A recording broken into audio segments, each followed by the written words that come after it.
Yurana everyone, Yurana Tato. My name is Vekia Wheeler. I'm here to give you an update of COVID-19 in Tahiti, otherwise known as the territory of French Polynesia. Within this territory we have 118 islands, and our main island is Tahiti with more than half the population and the city, and then another island close to it called Moorea that is easily accessible by boat.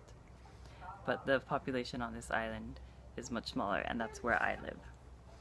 And so we got COVID-19 about 2 months ago at the beginning of March, and when the government first saw the cases come in and the numbers start to go up, they didn't react right away. We did see a few numbers go up, and then they decided to put everyone on lockdown or in confinement. And so what happened was that we started to close off our borders. None of the flights coming in or out could come here, and people were obliged to stay in our houses. We couldn't leave to go exercise. We couldn't do anything on the beach. We couldn't go in the water.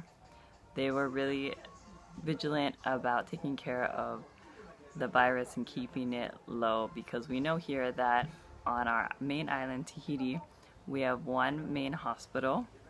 Our population is about 300,000 people throughout the 118 islands. So one hospital is definitely not enough to take care of our population, especially the people who are farthest. So their idea was to contain it on Tahiti Island, and I think that they did really well. And we are a French territory, so France had already seen the virus, had already seen high numbers, and they had put everyone on lockdown. So when it came here, by the time it came here, France was on lockdown, and then we followed what they were doing. And so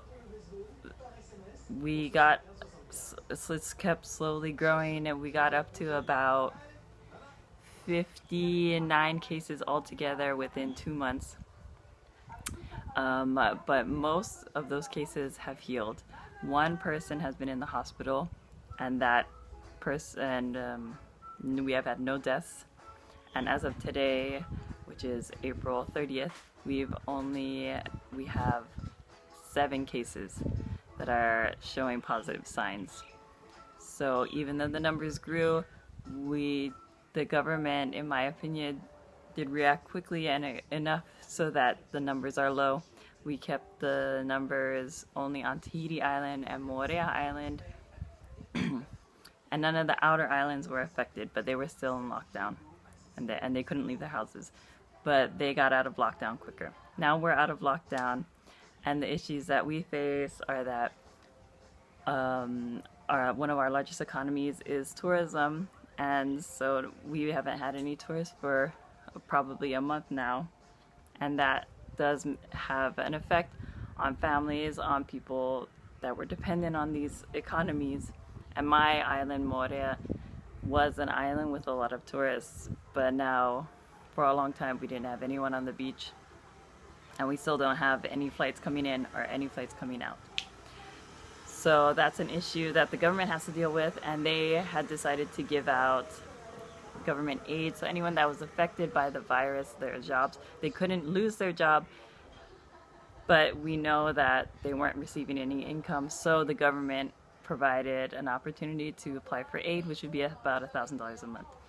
Is this enough for people? It's hard to say. On a main island with a city, is that enough for people with families?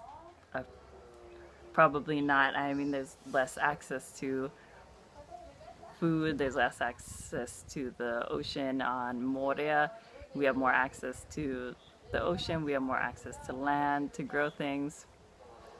So yeah, that's the biggest issue, is how are people really going to maintain their livelihoods during this time.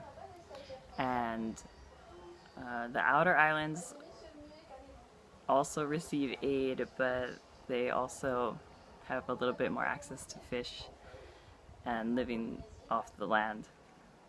So yeah, that's my updates here in French Polynesia. Thank you for listening. Bye.